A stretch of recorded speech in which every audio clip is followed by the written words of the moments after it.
Vous êtes donc intervenante pour le cabinet IDEA. Vous accompagnez, je l'ai dit tout à l'heure, les entreprises sur leur stratégie de développement durable. Mais aujourd'hui, on va s'arrêter sur l'IA et le numérique qui va impacter beaucoup de métiers. Est-ce qu'avec l'IA, il faut repenser la valeur ajoutée à apporter aux clients ? Complètement, et merci Virginie, dans votre question, vous avez introduit aussi le numérique. Et je crois que quand même, mine de rien, même en 2025, il faut aussi qu'on réfléchisse encore à comment améliorer la transition numérique, notamment de tous nos métiers. Notamment, on a beaucoup parlé du commerce, commerce de proximité, mais aussi des services aux entreprises, des services aux personnes, etc. Donc il y a beaucoup de choses à faire. Et je crois que vous avez complètement raison, effectivement, au-delà des très beaux exemples qu'on a autour de nous et de ceux qu'on va découvrir juste après, je pense que l'IA, enfin l'intelligence artificielle, va vraiment obliger chacun à anticiper. Et à anticiper quoi? Non pas qu'est-ce que je peux faire de plus facile ou faire de plus rapidement, mais plutôt qu'est-ce que je peux apporter de différent à mes clients. Ça, c'est vraiment ce qui va bousculer grandement, en tout cas. Remettre de l'humain, en fait ? Ah bah, ça, complètement. Enfin, je pense, je ne sais pas, ça c'est un débat qu'on peut avoir maintenant ou après, comme vous voulez. Mais je crois effectivement qu'au-delà de l'automatisation extrême qu'on subit tous, je pense quand même, j'ai confiance quand même dans l'humanité et on va avoir besoin effectivement de remettre plus d'humains. On le voit de toute façon, regardez, pourquoi cet événement il marche? Parce qu'on se voit, parce qu'on se parle, parce qu'on échange. Et je crois que ça, de toute façon, c'est pas en Teams, c'est pas en Zoom, c'est pas en chatbot, encore moins un chatbot et encore moins un agent, en agent IA qui va pouvoir le remplacer. Et toute la valeur finalement des relations humaines, je crois que c'est clairement aussi ce que vous évoquez tous les quatre chefs d'entreprise ici autour de la table, c'est comment finalement on va remettre une relation humaine au-delà de la valeur et du service que je vais apporter à mes clients. Alors, concrètement, c'est vrai qu'on se dit, waouh, alors là, si je repense ce que j'apporte aux clients au-delà de l'IA, alors que tout le monde va avoir accès à l'IA. Pardon, oui, exactement. Merci Virginie. Il vient de partir, c'est dommage. J'allais parler de lui. Monsieur Canaya a parlé tout à l'heure de perception. Et je crois, personnellement, c'est vraiment ça pour moi l'IA. Ça donne la perception, ça donne l'impression que chacun a accès à la connaissance et aux compétences, surtout aux compétences. Mais finalement, qui va avoir le temps de devenir expert métier en comptabilité? Qui va avoir le temps et l'envie de devenir expert métier en juridique? Qui va avoir le temps de devenir expert en mécanique? Ça, parce que par exemple, je n'y comprends rien, je n'y comprends toujours rien. Et je crois que c'est vraiment ça, c'est ce qu'il faut se dire, c'est que oui, ça donne la perception que chacun peut avoir les compétences et les connaissances. Maintenant, c'est qu'est-ce qu'on a envie d'en faire de l'IA et comment je vais pouvoir le retranscrire dans un modèle humain et dans un modèle collaboratif. Parce qu'une entreprise, c'est ça, c'est qu'est-ce qu'on a envie de faire tous ensemble? Est-ce qu'on a envie de créer quelque chose d'autre, tout comme Grégory va nous l'expliquer aussi avec quelqu'un? Est-ce qu'on a envie d'apporter une nouvelle valeur à ses clients ou est-ce qu'on a tout simplement envie de synthétiser un mail plus rapidement ou de l'écrire plus facilement? C'est-à-dire que l'IA, c'est un accélérateur de collaboration ? Complètement, et ça, c'est pas du tout parce qu'on est à la CCI en tant que telle et dans la rentrée des réseaux, mais je le vois en tout cas de nos échanges qu'on a eu par exemple avec Neige, de mes échanges très rapides que j'ai eu avec Grégory et encore avec d'autres. Finalement, au-delà de, encore une fois, je peux faire plus rapidement et plus simplement des tâches qui me prenaient du temps. J'ai peut-être envie de les faire différemment. Et les faire différemment, c'est aussi les faire avec des compétences, des connaissances et donc des humains, des personnes, des organismes, des entreprises avec lesquelles j'ai envie de collaborer. Et je crois que c'est vraiment ça, l'IA. Ce qui est intéressant, c'est de le voir comme une espèce de tremplin des collaborations locales, des collaborations aussi, des coopérations complémentaires en termes de compétences. Pourquoi ? Toujours la même chose, finalement, qu'est-ce que je peux apporter de différent et de plus intéressant à mes clients et à mes segments de clients que j'ai envie d'aller chercher. Alors c'est vrai que l'IA, ça peut inquiéter aussi parce que ça permet d'automatiser des tâches, de les supprimer. C'est une opportunité peut-être pour les entreprises, vous l'avez évoqué, de faire plus, de faire moins cher. Mais au-delà, ça interroge quand même, mine de rien, sur l'impact que ça va avoir sur nos entreprises. Exactement, je vous le disais en introduction, il y a quand même, on évalue entre 10 et 15% des métiers à l'échelle mondiale qui vont être fortement bousculés. Et je pense que quand on dit fortement bousculé, c'est pas bon signe généralement. Mais je vais vous prendre mon propre exemple, si vous me le permettez. Je fais du conseil, je fais également de la formation dans la magnifique école qui est à côté, MBS et puis dans d'autres. Et je sais que c'est typiquement des métiers, comme certains parmi vous, etc., qui vont être fortement bousculés. Pourquoi ? Parce qu'il va falloir effectivement revoir complètement la façon dont on le fait, mais surtout pourquoi on le fait. C'est-à-dire, qu'est-ce que les clients ils vont venir chercher chez nous ? Faire du conseil ou faire de la formation, apprendre, etc., on peut le faire différemment.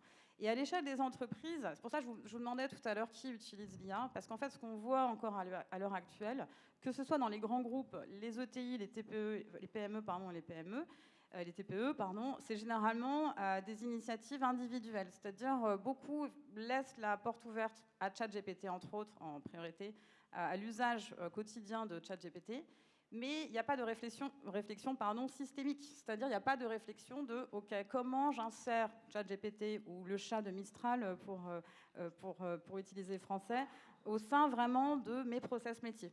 Comment j'améliore, vous le disiez Pierre, comment j'améliore la vie de mes collaborateurs aussi avec l'IA. Comment je fais aussi autre chose et différemment. Et je crois vraiment que c'est ce sur quoi il faut travailler. Avec les réseaux, avec les experts, avec les partenaires que vous pouvez trouver à vos côtés. Il faut travailler OK, maintenant on a un projet collectif entreprise, qu'est-ce qu'on veut en faire et surtout comment on va le faire. Alors, on va prendre l'exemple justement avec Grégory Valency. J'ai évoqué tout à l'heure vos différentes casquettes avec le groupe, les différentes sociétés. Et puis, dans tout ça, il y a quelqu'un. Je vais revenir sur ce qui a été un peu ma première question tout à l'heure. Quel constat vous avez fait avant et pendant la période Covid, pour qu'on arrive à comprendre un petit peu comment et pourquoi vous vous êtes interrogé sur votre modèle économique et vous l'avez fait évoluer?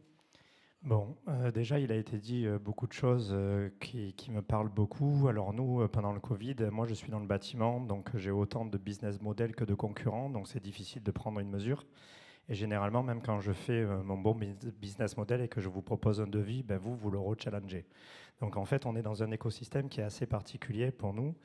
Et dès qu'est arrivé le Covid, nous, quand les prix ont évolué, alors nous, on récupère beaucoup de KPI de nos sociétés et on analyse beaucoup de choses, en tous les cas pour nous. Et ça nous a beaucoup aidé à réagir, puisque au moment des gilets jaunes, on a remarqué que les prix augmentaient et qu'on perdait des parts de marché sur un certain secteur, qui étaient les gens qui avaient plus de difficultés à accéder au confort, pour moi en tous les cas, donc les budgets de 1 000 à 3 000 euros qui se perdaient. Donc on est allé brainstormer, nous, nos clients, pour essayer de comprendre quelles difficultés ils rencontraient avant d'interagir. Et on a embarqué tous nos employés, nous, comme tu le disais, pour essayer de leur faire accepter un nouveau business model.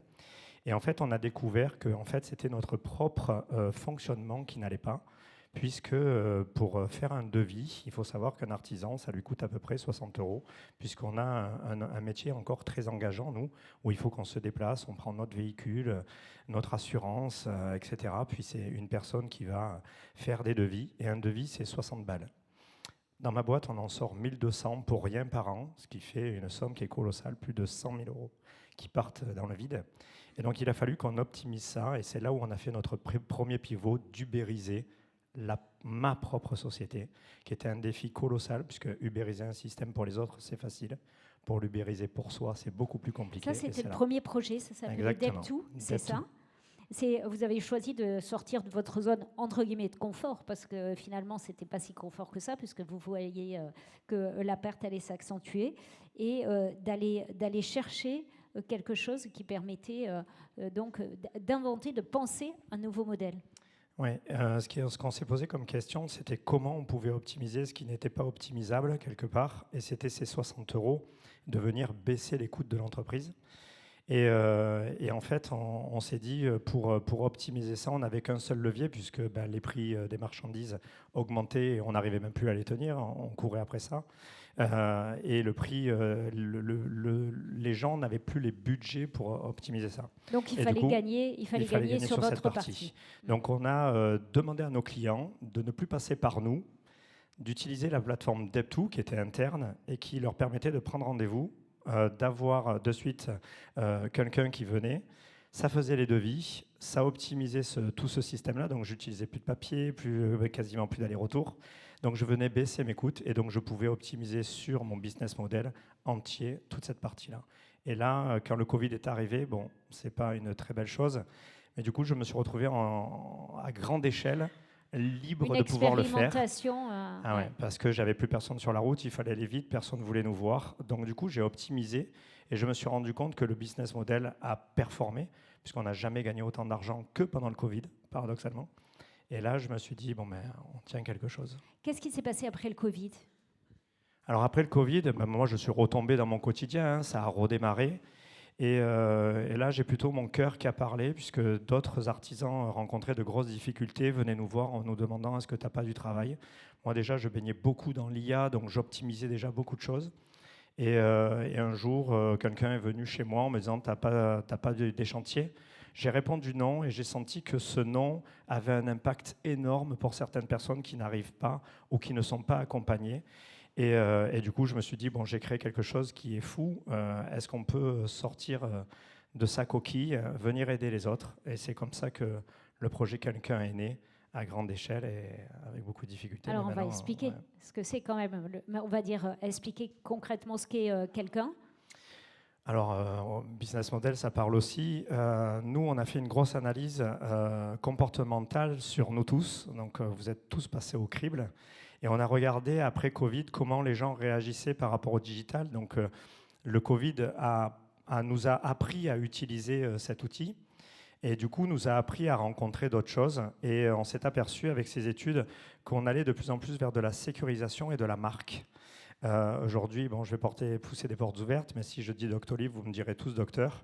Et aujourd'hui, on utilise Doctolib sans même se poser de questions.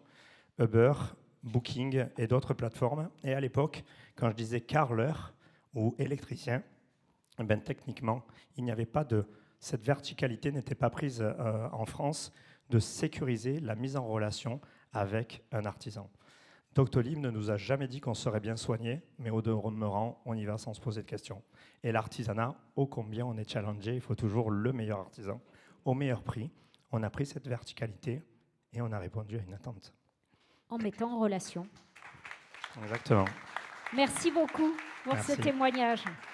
Troisième pan que je voudrais qu'on évoque avec nos invités, en particulier avec Neige Nicolas de Solutions de Transition, c'est comment on fait pour faire évoluer son modèle économique en prenant en compte cette fois-ci sa performance environnementale.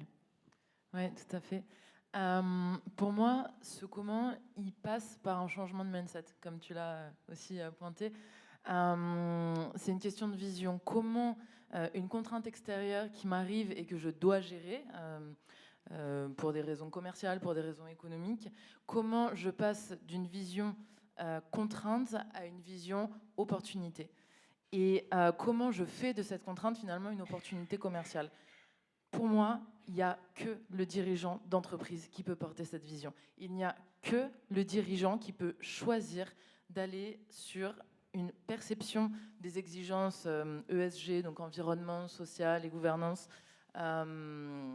sur des opportunités. C'est le message que j'aimerais bien faire passer ce soir devant cette formidable assemblée de dirigeants, entre autres.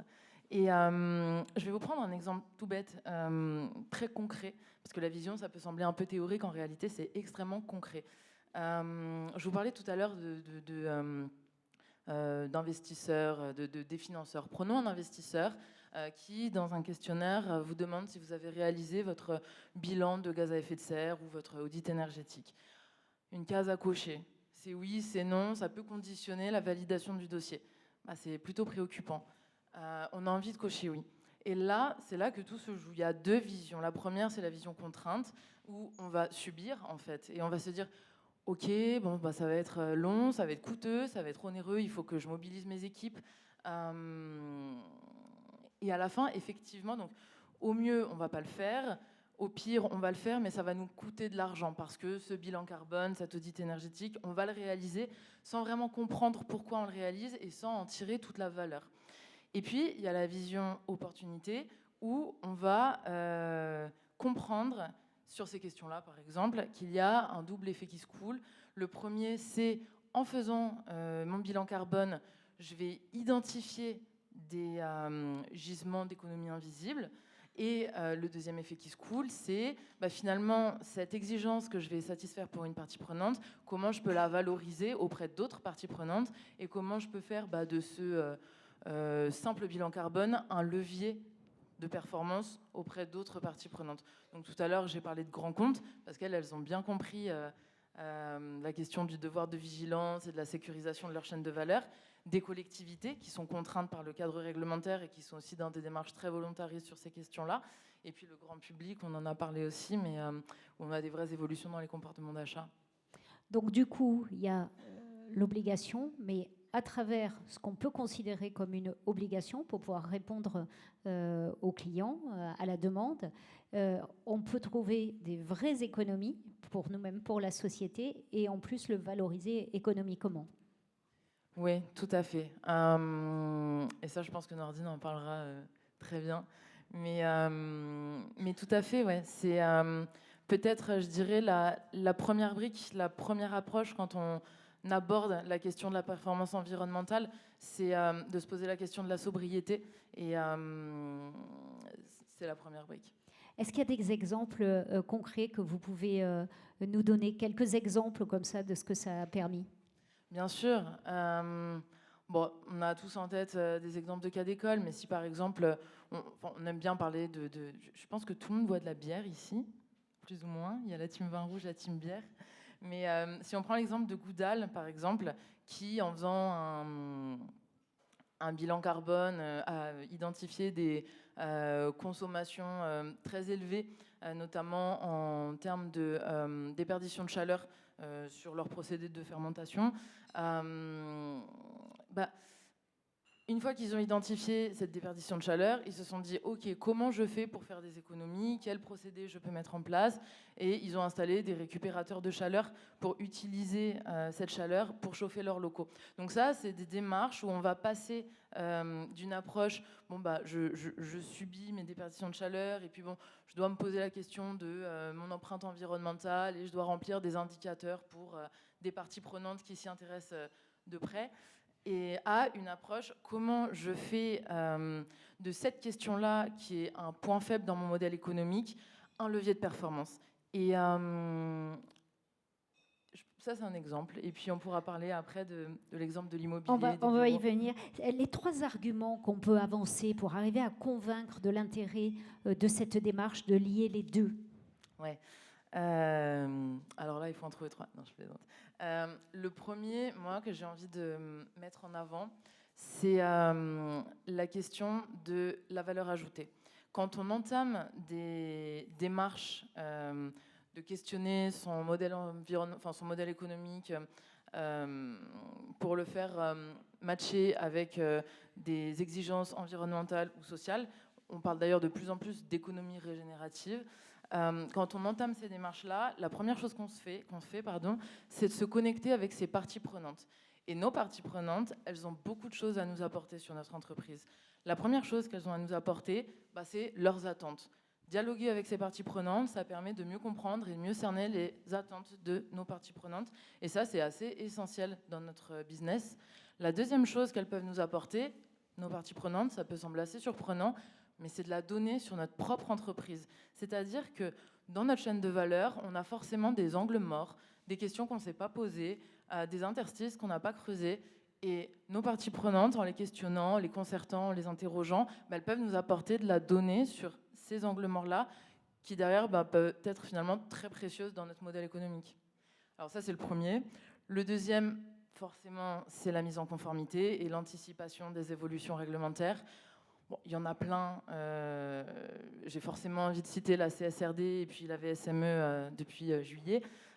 C'est pas vais-je être concerné, c'est quand est-ce que je vais être concerné. Dans tous les cas, je vais être concerné à un moment donné. C'est exactement ça. Et ce, quelle que soit la taille de ma structure, quelle que soit la taille de mon organisation.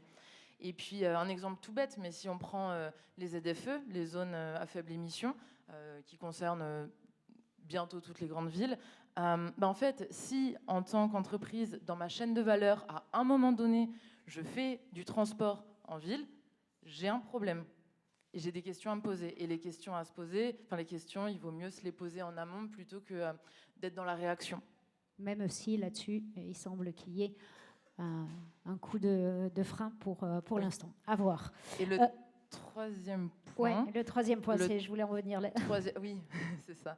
Le troisième point, c'est la résilience. je pense que nous, en tant que chef d'entreprise, on a vraiment le devoir de permettre à nos entreprises de résister aux chocs auxquels on fait face. Le premier choc, c'est le choc climatique. Je pense qu'on a tous eu chaud cet été. On a encore chaud, il fait chaud aujourd'hui. C'est que le début. L'été prochain sera évidemment plus chaud que le précédent. Donc ce premier choc climatique, le choc énergétique et puis le choc réglementaire. Donc comment on s'outille pour faire face à ces chocs-là? Et les questions de transition, c'est clairement une réponse qui est essentielle à apporter. Je prends juste un exemple tout bête, la ressource eau. On en entend très peu parler aujourd'hui.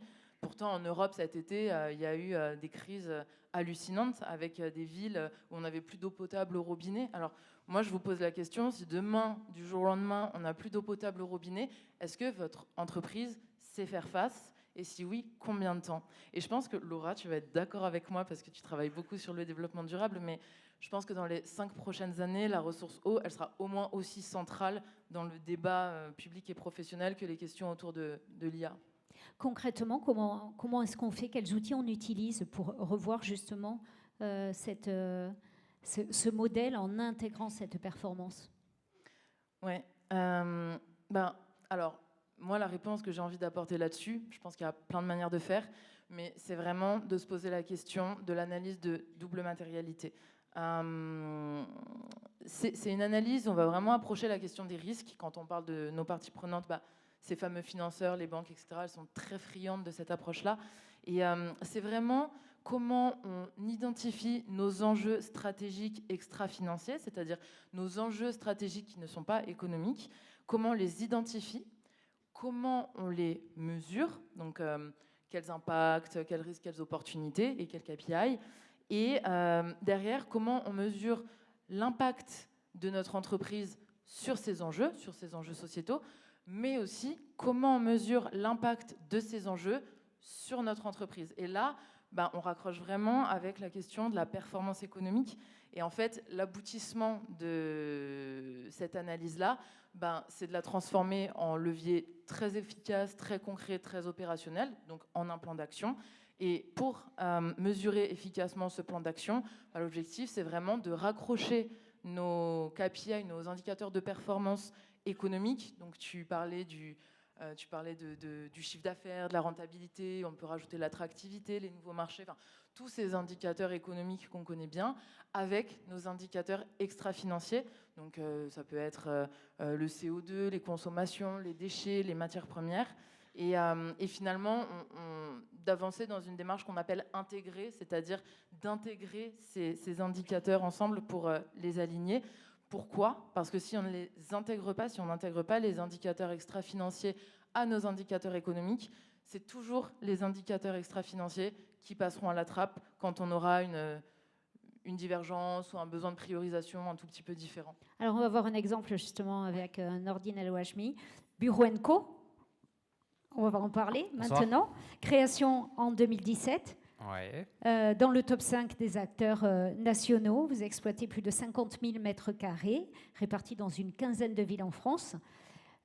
Pourquoi est-ce qu'on décide de challenger son modèle économique en le liant à la performance environnementale? Alors, pourquoi vous l'avez décidé? Pourquoi on l'a décidé? J'ai envie de dire, on a été guidé parce qu'on a su écouter le marché. Bon, la réalité, c'est qu'au départ, j'ai créé la marque Bureau & Co ici à Montpellier, pas très loin, à Celle-Neuve, à la Paillade.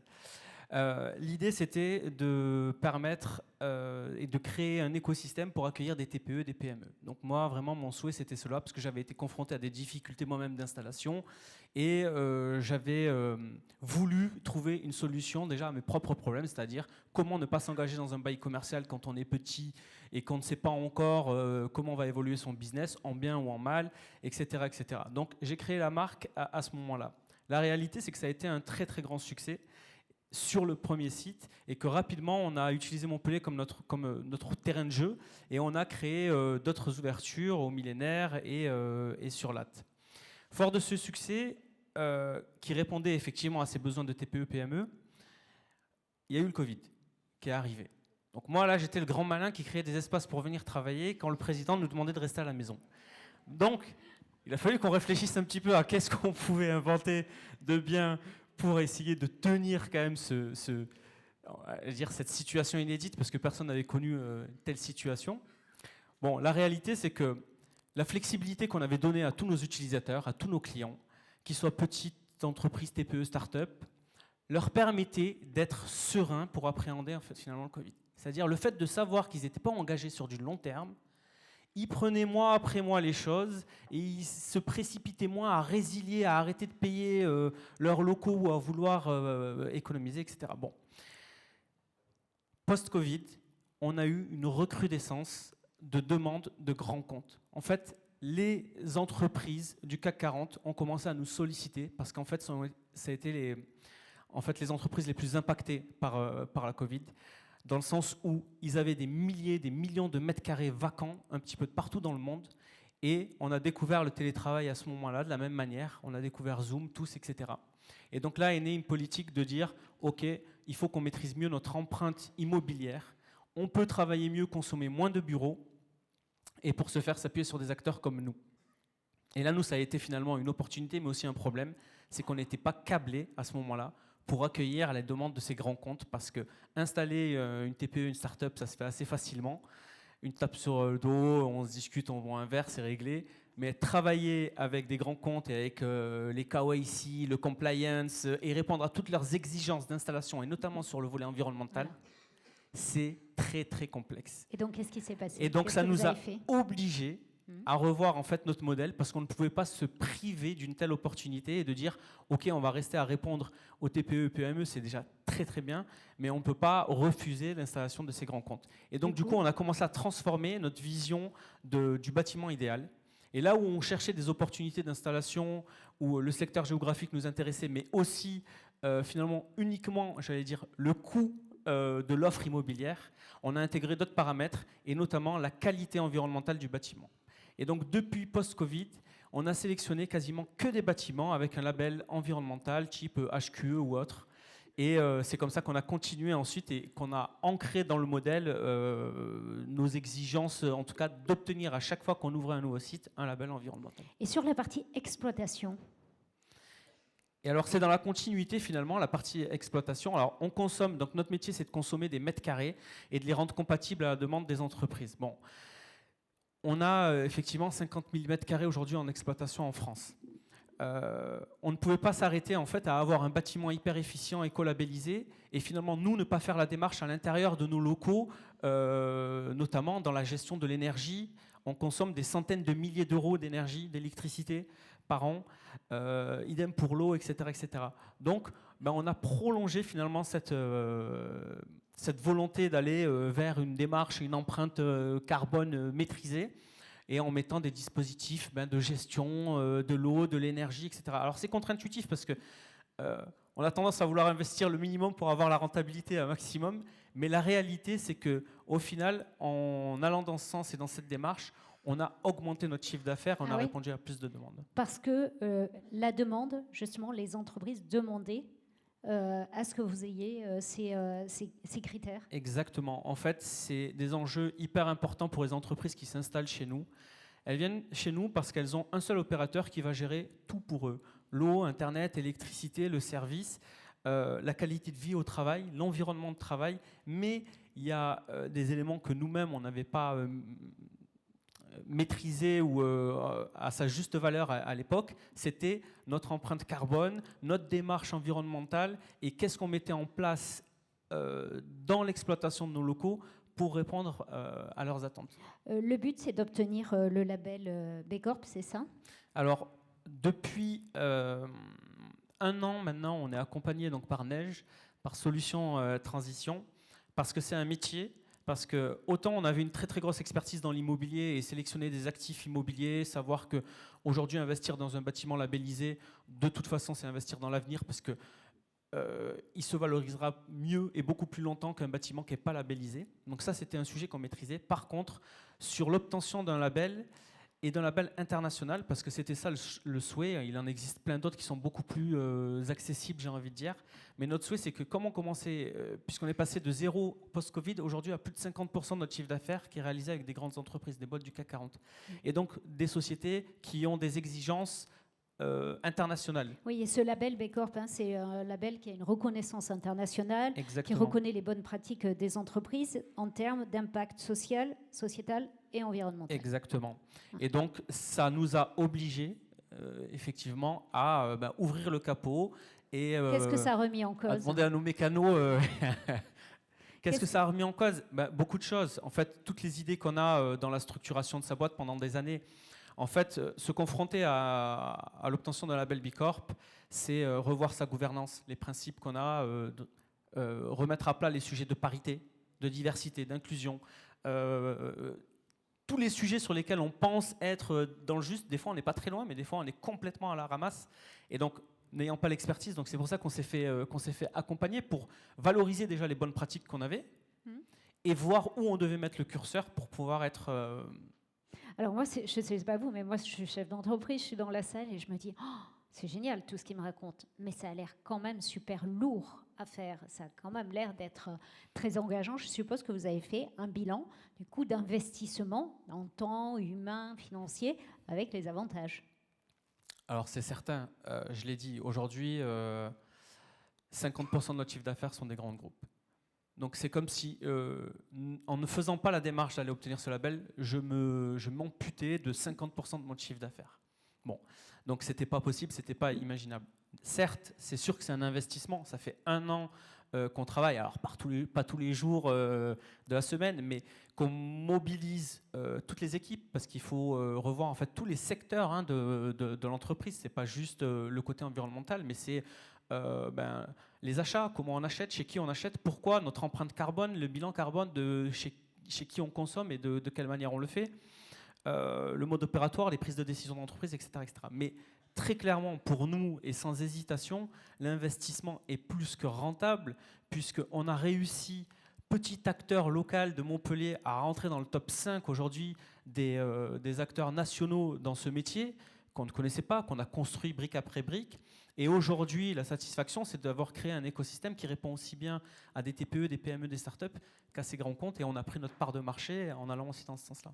Merci Nordine. Alors vous le voyez, on a 4 entreprises. C'était un peu notre souhait ce soir, c'était de vous montrer des exemples d'entreprises qui ont osé challenger leur modèle économique, soit parce qu'ils y étaient contraints par des difficultés financières, soit parce qu'ils ont senti que c'était le moment et qu'il y avait plein de choses à faire. On a vu qu'on pouvait être aussi accompagné grâce aux 3 consultants qui sont là, mais il y en a plein d'autres, qu'en fait la démarche, elle était pas si compliquée quand on était accompagné, ou pas d'ailleurs, ça arrive aussi. Moi, je trouve que ça donne plutôt la pêche, tout ça, ça donne envie. Mais maintenant, je vais me tourner vers vous pour savoir si vous avez des questions à poser à nos intervenants. On va venir vers vous. Est-ce qu'il y a quelqu'un qui peut leur apporter un micro? Ouh là, il y a plein de mains qui se lèvent. Alors attendez, je vais récupérer. Non, je vais le faire. Bougez pas, Nordine. Parce qu'on on va avoir besoin de vous. Alors attendez, hop, je récupère un micro et j'arrive.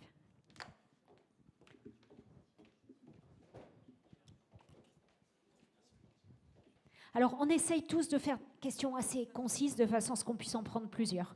Merci beaucoup pour votre réponse. Bonsoir Guy Chollet. J'étais vraiment agréablement surpris et intéressé par vos interventions.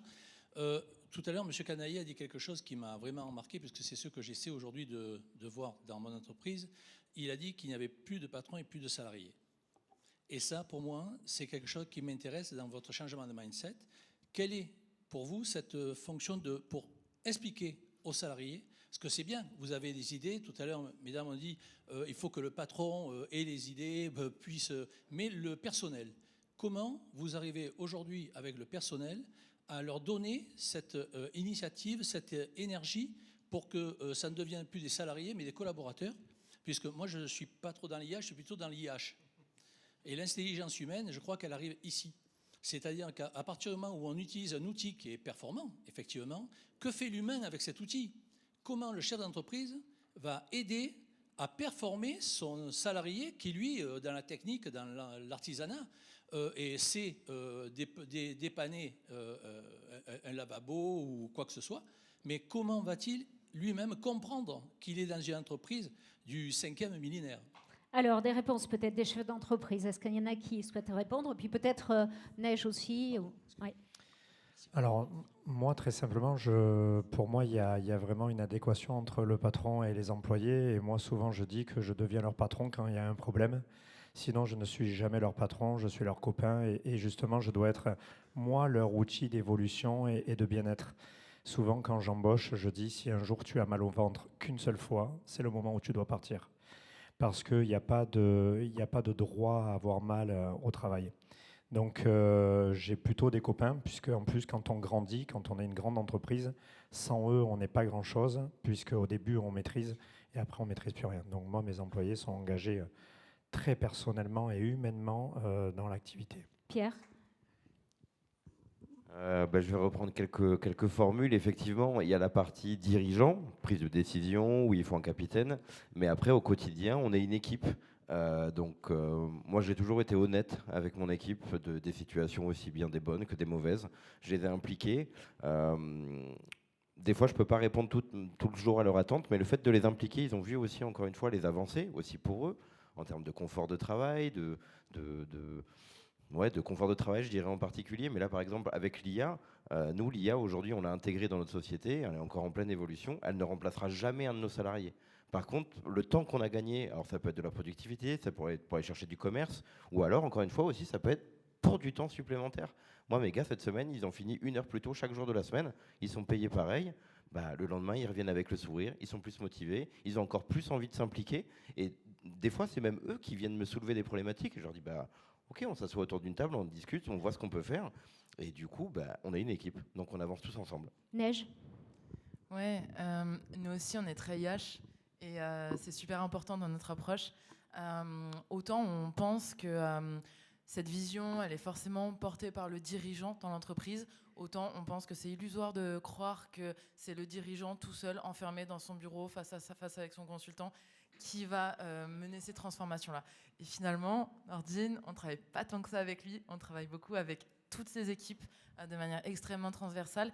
Et nous, la réponse qu'on a choisi d'apporter pour cette question que vous posez, c'est de développer notre activité sur 2 axes. Un axe vraiment expertise, où on va faire de l'accompagnement, conseil, formation, et un axe facilitation, intelligence collective, où finalement on sert les mêmes objectifs, mais sous une approche complètement différente, beaucoup plus tournée innovation dans les pratiques. Et on va vraiment travailler avec des méthodes, avec des outils de facilitation pour arriver au résultat.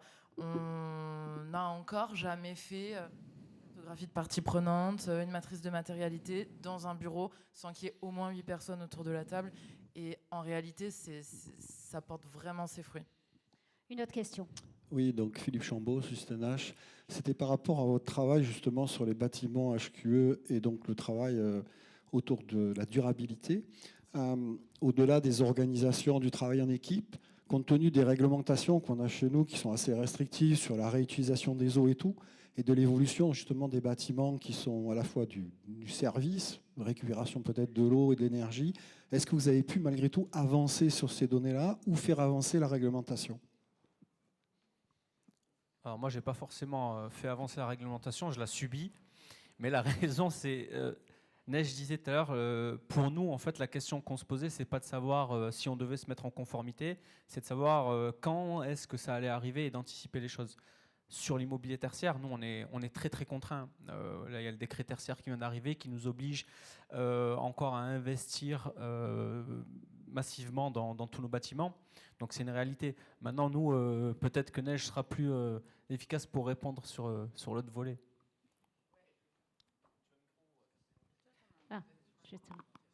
Juste, si vous pouvez reformuler la question. Oui, on peut la reformuler. En fait, il y avait 2 volets. Est-ce que dans votre conseil, il y a aussi les solutions, pas seulement d'organisation ou d'équipe, mais également de solutions pour, mieux économiser l'eau, l'énergie, etc. Et donc, du coup, compte tenu des difficultés qu'on a dans notre pays, compte tenu des réglementations, est-ce que ça peut permettre aussi de faire évoluer ces réglementations ? Oui, moi je pense, peut-être que je me trompe, mais que finalement la réglementation, elle évolue par rapport à une réalité terrain. Et donc finalement, je pense que la réglementation n'est que le reflet de ces évolutions qui sont en lame de fond. on pourrait croire qu'en février dernier, il y a eu un coup d'arrêt, par exemple, sur la CSRD. Moi, je ne le crois pas. Je crois qu'on a juste reporté l'échéance de 2 ans parce qu'on s'est rendu compte que c'était un tout petit peu trop complexe et qu'il fallait éclaircir 2-3 trucs. En parallèle, on a la VSME qui est arrivée en nouvelle norme pour les PME et pour les TPE. Donc oui, je suis assez en phase avec ce que vous dites. Merci. Hop, juste le micro, c'est ici, je vous ai vu. On vous écoute. Merci beaucoup. Grégory Calange de l'Agence économique de Montpellier. Ma question est la suivante. Le contexte étant peu sombre, on peut le dire en ce moment, j'aurais voulu savoir qu'est-ce que vous auriez pu conseiller à des jeunes entrepreneurs qui souhaitent se lancer et réussir, donc challenger, non pas juste dans l'idée de réussir pour réussir, mais pour que leur réussite ait un sens dans le contexte actuel. De venir chez Bureau & Co parce qu'on loue des bureaux flexibles. Non, je plaisante. Un peu, pas trop. Je ne sais pas si quelqu'un a une réponse Laura, plus... peut-être Laura, Vivienne. Alors, je ne sais pas si j'ai une réponse. En tout cas, j'adore votre question et elle m'anime encore, même si je suis un tout petit peu plus vieille que vous. Je vous dirais qu'au-delà de tout ce qu'on a évoqué ce soir, concentrez-vous sur vous et sur ce que vous avez envie de faire dans la vie. Et je pense que c'est vraiment le plus important. Ce qui résonne chez vous, ça éclairera à un moment donné quelque chose. Voilà, moi j'ai envie de rebondir aussi. C'est ce qui vous anime, c'est la passion. Je pense que si vous êtes habité par ce que vous avez envie de produire dans n'importe quel domaine, je pense qu'on a le droit à la réussite. Par contre, voilà, il y a vous, et puis après, l'accompagnement qu'on peut avoir, mais c'est votre investissement par la passion. Et pour répondre à tout à l'heure, M. Chollet, je pense que le travail en équipe en est aussi l'image. Quand on a une équipe et on travaille tous ensemble main dans la main, c'est aussi la réussite de la structure. Et les salariés sont heureux. Il y a une autre question ici. On vous écoute. Bonjour, oui, moi je suis Roxane Julien, je représente la CEC, qui est un parcours d'accompagnement pour les dirigeants justement qui intègrent les notions de limites planétaires. Donc je me fais l'écho d'un courant de pensée économique dont je voudrais vous entendre, où on critique beaucoup le culte de la performance, en disant que justement c'est finalement un risque de faiblesse à la moindre contrariété. On va vers un monde, vers plus d'instabilité climatique, géopolitique, économique. Et donc il y a un courant de pensée qui gagne beaucoup d'écho sur la notion de robustesse. Et donc je voulais savoir qu'est-ce que ça évoque pour ceux qui en tout cas n'ont pas la notion de transition écologique comme base de leur modèle économique. Qu'est-ce que ça évoque chez vous, la notion de robustesse contre la performance? Et est-ce que c'est des choses dont vous entendez justement dans les réseaux qui vous accompagnent, dans les milieux économiques qui sont proches des vôtres? Merci. Alors, la notion de robustesse, qui veut répondre là-dessus? Ouais, je vais me permettre juste de dire un mot. La performance, c'est vrai que là, on est beaucoup dans l'entrepreneuriat, dans le business, mais la performance, on a toujours un petit côté pécuniaire du coup. Mais là, encore une fois, la performance, elle n'est pas que là.